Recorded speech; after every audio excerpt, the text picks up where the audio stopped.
Welcome learners, I am Joshla Thakur and in this video you are going to learn the condition and the situation where you can use present perfect continuous tense. हमने present indefinite tense, present continuous tense, present perfect tense पर भी video बनाया है। अगर आपने वो video नहीं देखा है तो डिस्क्रिप्शन में लिंक दिया गया है, उसे जाकर क्लिक करें। ये वीडियो स्कूल स्टूडेंट्स और कॉम्पिटिटिव एग्ज़ाम की तैयारी करने वाले कैंडिडेट्स के लिए भी यूज़फुल है। प्रेजेंट परफेक्ट कंटिन्यूस टेंस के रूल्स जानने से पहले हम सिंस और फॉर का यूज़ करना सीखेंगे। सिंस और फॉर का use present perfect tense, present perfect continuous tense और पास्ट परफेक्ट टेंस और पास्ट परफेक्ट कंटिन्यूस टेंस में किया जाता है। फॉर का यूज़ इनडेफिनेट और अनसर्टन पीरियड के लिए किया जाता है, मीन्स ऐसा टाइम जिसके बारे में हमें पता ना हो। पहला रूल है numerical adjective plus minutes. Example के लिए न्यूमेरिकल एडजेक्टिव आपका हो जाता है 30 और ये है आपका मिनट, यानी कि यहाँ पे आप यूज़ करेंगे फॉर 30 मिनट्स। वैसे ही फॉर सेवरल मिनट्स। नेक्स्ट है न्यूमेरिकल एडजेक्टिव प्लस आर। तो न्यूमेरिकल एडजेक्टिव आपका क्या है 2, फिर है मैनी, तो for 2 hours, for many years. फिर नेक्स्ट है न्यूमेरिकल एडजेक्टिव प्लस डे, यानी कि फॉर 5 डेज। नेक्स्ट रूल है न्यूमेरिकल एडजेक्टिव प्लस वीक, यानी कि for 2 weeks, for 3 weeks, for several weeks. Numerical adjective plus month. Example के लिए for 2 months, for several months. Numerical adjective plus years, for 5 years, for several years. Numerical adjective plus decade. Example के लिए for 3 decades, for 5 decades. Next rule है numerical adjective plus centuries. Next rule है a plus minute. Example के लिए for a minute. Next rule है an hour. Example है इसका for an hour. Next rule है अ डे। एग्जाम्पल होगा इसका फॉर अ डे। नेक्स्ट है अ वीक। एग्जाम्पल है for a week.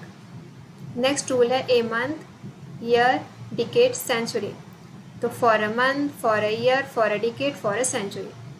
Next rule है a long time, a long period, ever, a while, a moment. Example for a long time, for a long period, for ever, for a while, for a moment. Next rule है the last या past plus numerical adjective plus minutes, hour या hours, day या days, week या weeks, month या months, year या years, decade या decades, century या centuries.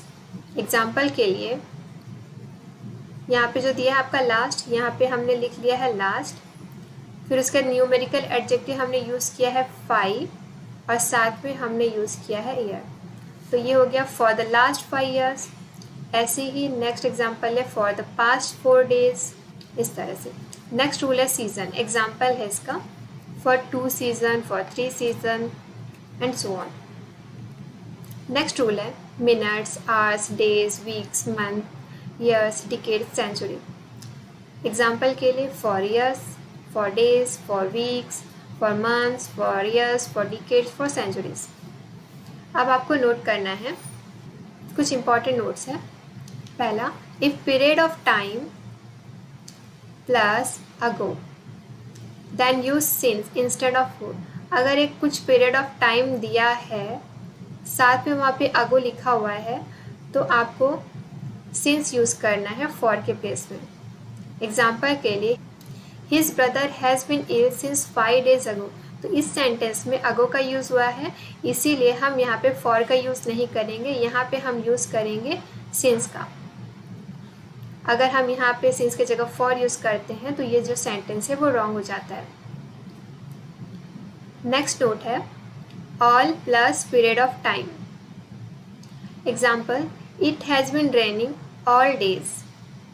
तो यहाँ पे जो ऑल जो वर्ड यूज़ होगा और साथ में पीरियड ऑफ टाइम यानी कि डेट, वीक कुछ दिया हुआ होता है, पीरियड ऑफ टाइम मेंशन है, तो वहाँ पे यानी कि उस केस में हम फॉर वर्ड का यूज़ नहीं करते। तो ये रहा उसका example, it has been raining all days. Next है सिंपल प्रेजेंट, सिंपल पास्ट और सिंपल फ्यूचर। जब सिंपल प्रेजेंट, सिंपल पास्ट और सिंपल फ्यूचर को एक्सप्रेस करना हो तो उस केस में हम फॉर यूज़ करते हैं। एग्जाम्पल के लिए Vinay waited for me for 3 hours। तो हमने यहाँ पे for यूज़ किया है। she goes there for 2 hours every day। तो ये आपका प्रेजेंट, सिंपल प्रेजेंट का सेंटेंस है। My younger brother will be in Mumbai for the next 5 years। तो ये आपका है सिंपल फ्यूचर टेंस। अब है since का यूज़। since का यूज़ डेफिनेट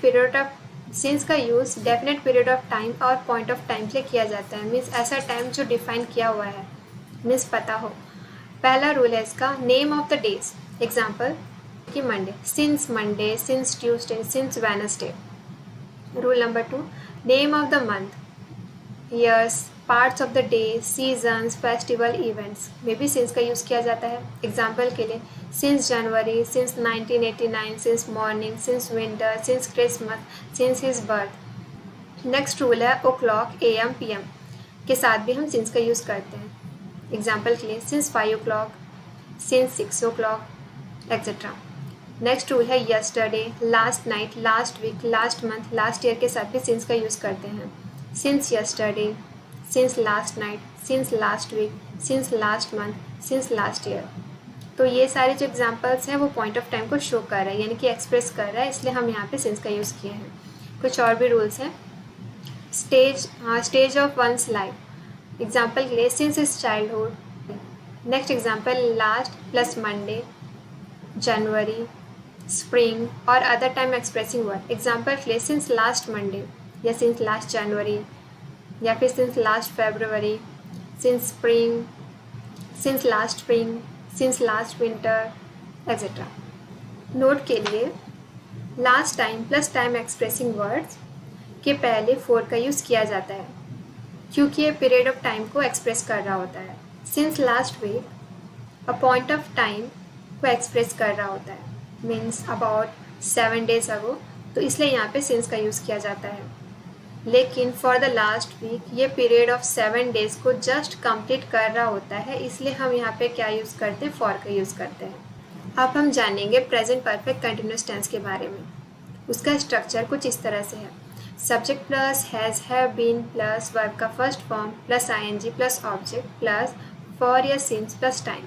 नेगेटिव में क्या होगा कि ये जो हेल्पिंग वर्ब होगा हैज़ और है, उसके बाद बीन लगाना होगा, और ये जो स्ट्रक्चर जो दिया हुआ था पॉजिटिव का वो सेम रहेगा। इंट्रोगेटिव में ये जो ऑक्सिलरी वर्ब है आपका सब्जेक्ट के पहले चले जाता है और उसके बाद स्ट्रक्चर है वैसे ही कंटिन्यू रहता है, बस लास्ट में इसमें हमें क्वेश्चन मार्क ऐड करना होता है। फिर नेक्स्ट है interrogative sentence. Interrogative negative sentence में जो हेल्पिंग वर्ब जो होता है वो सब्जेक्ट के स्टार्टिंग में आ जाता है और सब्जेक्ट के बाद हमें नॉट लिखना होता है, बाकी जो स्ट्रक्चर है सेम फॉलो किया जाता है। अब हम देखते हैं हैज़ और हैव का यूज़। हैज़ का use third person singular number के साथ किया जाता है। थर्ड पर्सन सिंगुलर नंबर जिसके बारे में हम बात कर रहे होते हैं और वह सिंगल है, और बाकी जितने भी पर्सन्स होंगे उनके साथ हैव का यूज़ किया जाता है। अब हम इसे एग्जाम्पल की मदद से समझेंगे प्रेजेंट परफेक्ट कंटिन्यूस टेंस को। I have been reading a book for an hour. मैं एक बुक पढ़ रहा हूँ कुछ घंटे से, क्योंकि जो अनार दिया है ये पीरियड ऑफ टाइम को बता रहा है। नेक्स्ट है I have not been reading a book for an hour. मैं एक बुक कुछ घंटे से नहीं पढ़ रहा हूँ। Have I been reading a book for an hour. क्या मैं एक बुक कुछ घंटे से पढ़ रहा हूँ।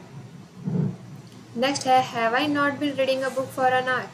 क्या मैं एक बुक कुछ घंटे से नहीं पढ़ रहा हूँ। तो ये था इस स्ट्रक्चर को समझने के लिए कुछ सेंटेंसेस। अब नेक्स्ट जानेंगे हम इसके रूल्स के बारे में।